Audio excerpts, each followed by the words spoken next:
WWE seemingly updates CM Punk official alumni profile on their website. Is this an indication that something could be happening regarding the former WWE champion in the near future? Details on that, plus Vince McMahon is listed as a potential risk to TKO in a recent filing. Got more details on that, plus TKO have also revealed their latest quarterly revenue reports. Huge revenue for the merged company of UFC and WWE. More details on NXT moving to the CW network in October of 2024. We got details on obviously the contract length, the night that NXT is going to be actually airing live on the CW, as well as an update on the numbers involved in the media rights fees, possibly over double currently what USA Network is paying for NXT. We've also got an update on the television negotiations for Monday Night Raw, considering SmackDown is now locked in for the USA Network. NXT is going to the CW. Where is Raw going? Is it going to be staying on USA Network? Is it going to be staying on Mondays? Details on that, plus Trick Williams, the latest developments of who attacked him on NXT television last night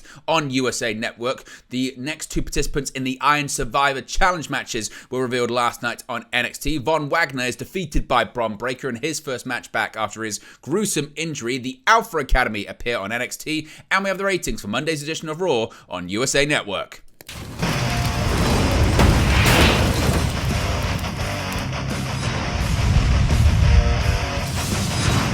Hey guys, welcome back to Wrestling News 365. Hope everyone is doing very well. As always, there are plenty of news stories to get into in the world of professional wrestling. Let's start off talking about who else but CM Punk. Now, obviously, there have been several reports suggesting CM Punk is not going to be coming back at Survivor Series in his hometown of Chicago, Illinois. There have been other reports saying that CM Punk isn't even in talks with WWE right now, but it's not a case of never, it's just a case of not right now, and there is a feeling possibly that WWE could enter into talks with the former AEW champion around WrestleMania season. Now, CM Punk was moved from the active roster to the alumni roster on July 15, 2014, nearly a decade ago, without releasing any statement from the company. The same day, Punk thanked his fans without mentioning WWE. Later the same year, Punk announced that he never ever wanted to wrestle again. He also revealed that there were unpaid royalties by the company, and he actually got released on his wedding day. He then announced that he was retiring from pro wrestling, pursued a career in MMA, hosted WWE Backstage for Fox Sports, and did sports commentary as well. Of course, Punk then eventually did make a comeback to professional wrestling, making his AEW debut, where he wrestled from August 2021 to August 2023 and got released due to backstage controversy which went physical, being fired with cause. Of course, since his AEW release, CM Punk's return rumor has been buzzing all around the internet and on social media. WWE, however, has been, according to some say it's not the case, some say it is, teasing multiple references to Punk more regularly on WWE television. Now, recent internet activity of the company has made the wrestling fans go into even more of a frenzy. WWE is 2 weeks away from hosting one of the biggest shows of the year, Survivor Series War Games 2023, which is being held in Chicago, Illinois, of course, the hometown of CM Punk. When rumors of his return are going viral on the internet, a wrestling fan noted that WWE has recently updated CM Punk's alumni profile page on the official website. You can actually see the proof on the screen right now. Now, this move has been running all over the internet, as one would expect, where fans believe that possibly this is another indication that Punk's return to the company could be possible. This is the first time that WWE has been updating his profile in a long time, but it could just be something, it could be nothing. So, do you think this is a case of WWE fans and social media sleuths getting too involved and trying to find something where there is nothing and pointing out to this got updated, therefore it's a sign that they are planning something? Or is it just a case of they often change things, they often adapt people's profiles? It doesn't always mean that people are coming back or anything like that. It's just people, again, looking too much into something and trying to force something to actually manifest itself in real life, whereas in reality, it's not going to happen. Let me know your thoughts about it in the comment section below. Now, yesterday was a big day for TKO for a variety of reasons. They announced their quarterly revenue reports. They also, of course, the announcement was made about NXT going to the CW network next year. But what was quite interesting was a comment about Vince McMahon. Now, yesterday, TKO Group Holdings, the new publicly traded company encompassing WWE and the UFC, announced their third quarter 2023 earnings report. The big news coming out of the report is that the new company brought in more than $440 million in revenue. The good news kept rolling when it was announced that WWE NXT was heading to the CW network next year. The new TV rights deal is said to be much larger than any other NXT has ever inked. One man, however, who is not garnering some similar good vibes from TKO yesterday was the executive chairman of the company, Vince McMahon. Along with their financial results, a new SEC filing was also issued yesterday. In it, TKO Group Holdings addressed the hush money payments McMahon made and the subsequent investigations by the SEC and Department of Justice into them. Because of that, McMahon was listed as one of the potential risks for the new publicly traded entity. Quote, although we are not aware that significant business has been lost to date, it is possible that a change in the perceptions of our business partners could occur as a result of the investigation or other matters described above. In addition, as a result of the investigation or other matters described above, certain other operational changes, including without limitation other personnel changes, have occurred and may continue to occur in the future, which may have an adverse financial and operational impact on our business. Any adverse impacts as a result of the investigation and related matters and any further allegations or investigations could exacerbate any of the risks described herein. Mr. McMahon's membership on our board could have an adverse financial and operational impacts on our business. Mr. McMahon's membership on our board could expose us to negative publicity and or have other adverse financial and operational impacts on our business. His membership also may result in additional scrutiny or otherwise exacerbate the other risks described herein. Any of these outcomes could directly or indirectly have adverse financial and operational impacts on our business. So certainly Vince McMahon being listed as a potential risk to TKO Group Holdings. Let me know your thoughts about that. Now, as far as their third quarter 2023 results, here are some highlights regarding this. On September 12, 2023, Endeavor and WWE closed the transaction to combine UFC and WWE to form the new publicly listed company, TKO Group Holdings Incorporated. On September 13, 2023, the company declared a special one-time cash dividend of $3.86 per share of Class A common stock, which was paid on September 29, 2023. Third quarter 2023 financial highlights was a revenue of $449.1 million, a net income of $22 million. These results cover the period from July 1st, 2023 through September 30, 2023 for UFC, and the period from September 12, 2023 through September 30, 2023 for WWE. Third quarter 2023 operational highlights and recent developments. UFC held 13 events that consistently delivered strong viewership and attendance and set several all-time records for gross revenue at the respective arenas. WWE entering into a 5-year domestic media rights agreement with NBC Universal for SmackDown beginning in October 2024. WrestleMania 40 to be held at Lincoln Financial Field in Philadelphia in April 2024. Sold more than 90,000 tickets in one day when it went on sale, breaking the record for the all-time gate set at WrestleMania 39. In October, UFC completed a multi-year sponsorship agreement, UFC's biggest ever in the aggregate, including cash and marketing assets, with AB InBev to become the exclusive official global beer partner of the UFC effective January 1st, 2024. In October, UFC agreed to an expansion of its presence in the Middle East, North Africa region, with its extension of its partnership with the Department of Culture and Tourism, Abu Dhabi, to continue to host a number of events through 2028. And an agreement to bring up to 3 fight nights to the region annually, including its first event in Saudi Arabia in March 2024. So certainly, again, they're very, very happy with all of those numbers released yesterday. Let me know your thoughts about the revenue and let me know your thoughts about Vince McMahon and the risk he poses to TKO. Now, big news coming out of yesterday was NXT's move to the CW network in October 2024. Now, we've got plenty more details on this. NXT will be moving to the CW network in October of next year. NXT was a major domino to fall in the rights fees updates, as now NXT and SmackDown are nailed down for the next 5 years. Now, according to Sean Ross Sapp of Fightful Select, they have been told a deal has been discussed for months, well before the rumors of the NWA and the CW network started. WWE's side of things said that they felt that things moved very quickly, with one source saying they're very satisfied with the deal.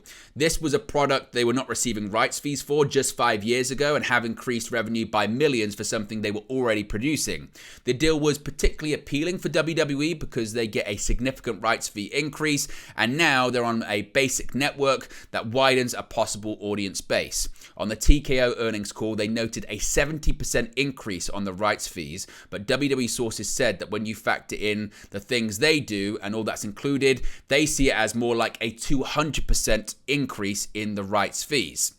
As of now, Fightful say they don't have exact numbers. We'll actually get into that more in just a second from a story from Deadline. Now, as of now, according to Sean Ross Sapp, the plan is for NXT to remain on Tuesdays. However, there will be more conversations between the CW and WWE in 2024 as the start date gets closer to nail that down. So there is a possibility it still could be moved off Tuesdays. Again, I think it depends how the entire wrestling calendar looks like, not just in WWE, but also in AEW, and we'll find out more about that probably as we get further into next year. Now, Fightful have been told that the program is expected to remain very similar as it is right now. WWE have been very happy with the viewership increases they've enjoyed in recent months, especially with the additions and cameos from main roster stars. From the NXT end, they're hoping that continues now that the deal is hammered out. From a ratings and talent evaluation and performance standpoint, Fightful have been told those involved in NXT are very happy with how that's been working. Now, what about the NWA side of things? Because, of course, it was widely reported the NWA had inked a deal to have 2 television shows on the CW, one being their power show, another being a reality show. So what has been their reaction, or certainly the talent's reaction from the NWA to the announcement of this deal moving NXT to the CW network? Talent that Fightful spoke to from the NWA were reportedly surprised by this news, with one saying they were blindsided by it. There was word that NWA was working on a deal with the CW, but sources within WWE do not expect that to happen at this point. Beyond that, one of the shows NWA was said to be pushing was a reality series of some sort, and reportedly it might have even included footage from Billy Corgan's wedding. Now, it's worth noting that just yesterday afternoon, PW Insider reported that negotiations between WWE and the CW were ongoing, but seemingly everything's now confirmed. The USA Network, of course, where NXT has resided, is expected to make a play for the NBA media rights. Regardless of where those land, it will likely affect wrestling, as it will affect the available budget within USA Network and TNT, TBS, Warner Bros. Discovery. WWE reportedly is speaking with multiple suitors for Raw. We'll get to that shortly, but what are your thoughts on those details when it comes to, again, sticking on Tuesday nights, largely remaining how it is, but certainly a huge increase for WWE, possibly 70%, but actually WWE calculate it more as like a 200% increase on the money they're currently receiving as well. Now, as far as some more details about this, as I mentioned, Deadline has put an article out there which is very, very interesting about this. Now, they say that WWE renewals have been a bit of a musical chair situation. In September, TKO announced that WWE and NBC Universal had agreed a 5-year domestic media rights deal that will bring Friday Night SmackDown to USA Network, beginning once again in October 2024, exiting its current home on Fox. That deal is said to be worth $200 million. Raw, WWE's top-rated flagship property that airs Monday on USA Network, has not yet spoken for when its deal is up, and we don't really know where that's going to be headed right now. Now, Deadline say financial terms of the CW's NXT deal weren't released, but Deadline hears it's more than double the $15 million a year price tag of the current contract. So it could be possibly over $30 million, 35, 40, 50 again, considering from where NXT was just 5 years ago, getting nothing when it comes to media rights, to be getting over $30 million is a significant upgrade for WWE that they are seemingly very, very, very happy with. So what are your thoughts on those numbers, as well as the deal inking NXT's moving to CW next year? Now, speaking of Raw, as I mentioned, that's the last property that needs to be nailed down. We know SmackDown is going to the USA Network. We know that NXT is going to the CW. What about Raw? Now, TKO Group Holdings has provided an update on the Raw TV rights negotiations, with the news that obviously, as I mentioned, NXT is going to the CW and SmackDown is going to USA. Raw is still remaining to finalize their deal for a new rights agreement. The deal with USA Network is set to expire in September 2024, so many fans are wondering if indeed it will continue on the USA Network or find a new broadcast home like the other two major weekly shows.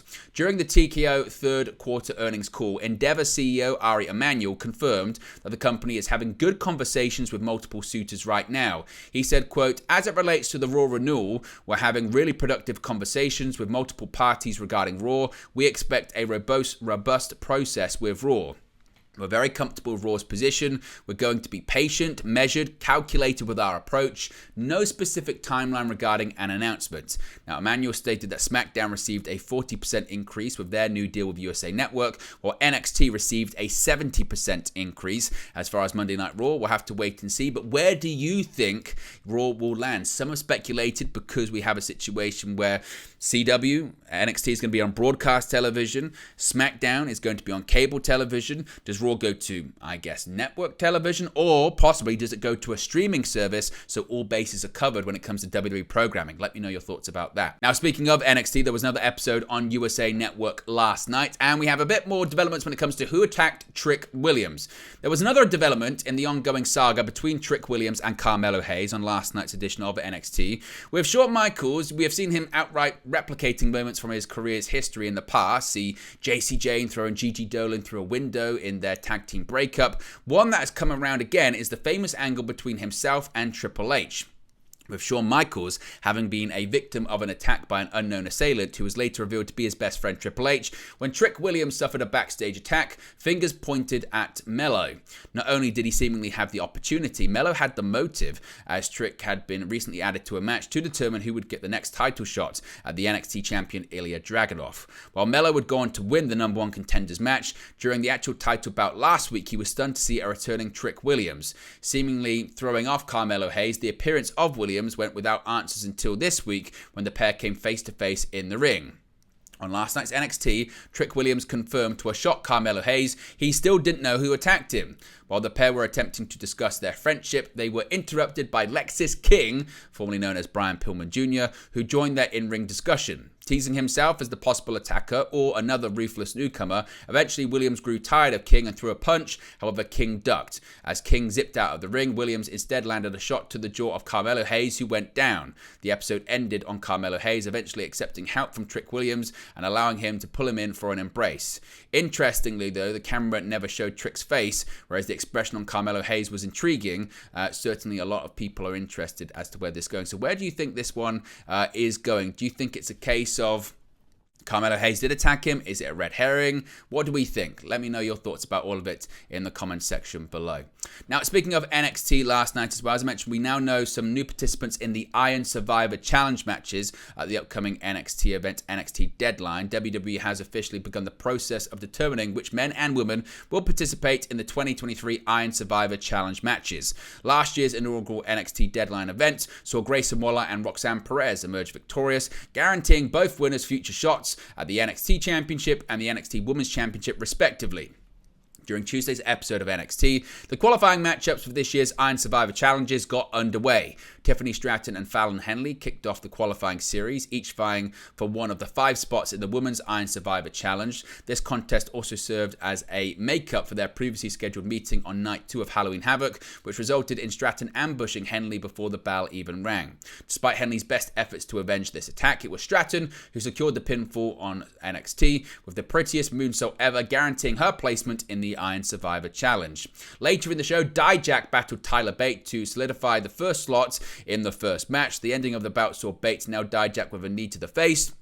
When Bate then leaped off the second rope, though, he was caught by Dijak, allowing Dijak to easily transition Bate into his Feast Your Eyes finisher. With this win, Dijak is also headed to NXT Deadline, where he will compete in the Men's Iron Survivor Challenge. Now, speaking of these remaining qualifying matches, last year's participants were seemingly nominated and elected by a panel of WWE legends. This year, things are a little bit different. There are still 4 legends, this time Mick Foley, Jerry the King Lawler, Lita, and JBL, who will all be responsible for booking their own qualifying matches, selecting pairs of NXT stars to face off. The winners of the qualifying matches will then advance to the actual Iron Survivor match at NXT Deadline. Last night, it featured Mick Foley as the legend making the matchups. As I mentioned, Foley attempted to quash the Halloween Havoc beef between Tiffany Stratton and Fallon Henley. He also booked an intriguing match between Tyler Bate and Dijak as well. So next time, we're going to have another Hall of Famer who is going to be booking the matches to see who's going to be going to NXT Deadline.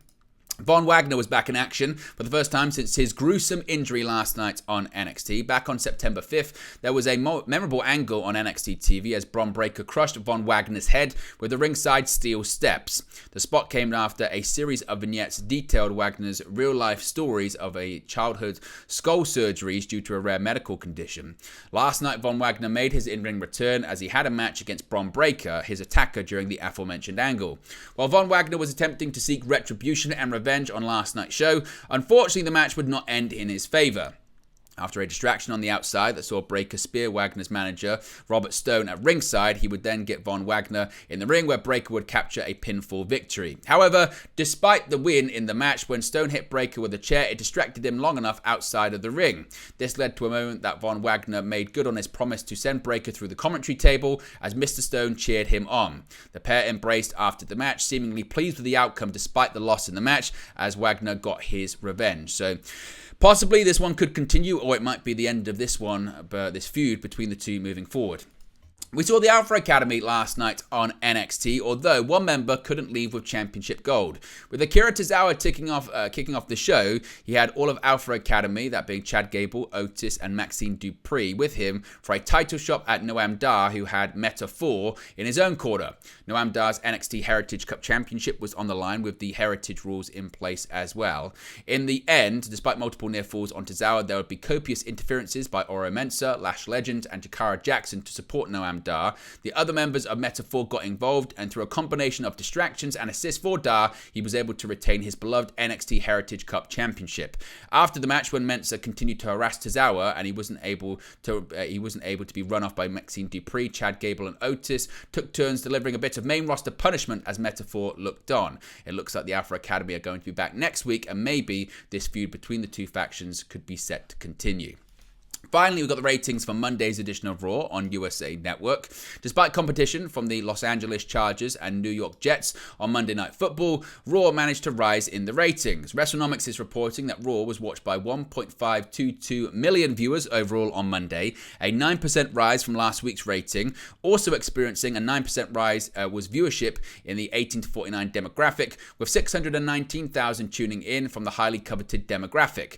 Despite headlining with the World Heavyweight Championship match between Sami Zayn and champion Seth Rollins, the main event was on the lower end of Monday's viewership, as the highest rated segment in the overall demographic was the show opening promo between Zayn and Rollins, which set up the main event. The highest rated segment for the 18 to 49 demo was the hotly contested and controversial Fatal 4-Way match to determine the number one contender for the Intercontinental Championship, which The Miz won, though it's not entirely clear if that was the plan. In fact, it has been confirmed by Dave Meltzer indeed that Ricochet was not supposed to kick out and the finish was a botch. Ivar versus The Miz is set up for next week.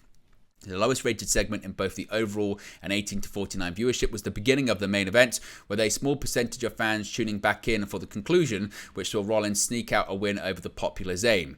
While their match wasn't the highest rated segment of the show by any stretch, Zayn and Rollins can take comfort in the fact that the segment where it was announced that Zayn, Rollins, Cody Rhodes and Jey Uso were facing the Judgment Day in a War Games match at Survivor Series was the most viewed YouTube video that WWE released from Monday's broadcast, according to WrestleNomics reporting, which remains the top viewed video for Raw as of this recording as well. But there you go, guys. It's the latest pro wrestling news for you. Be sure to smash a like on the like button. Be sure to subscribe, bottom right hand corner. As always, let me know your thoughts in the comment section below, and I'll speak to you again very, very soon. Hey guys, thank you for watching, listening, streaming, or however you come across this video today. Be sure to click on the video on the right there to watch our next video, or click the bottom there to subscribe, or the bottom right hand corner. Thank you very much, and I'll speak to you again very soon.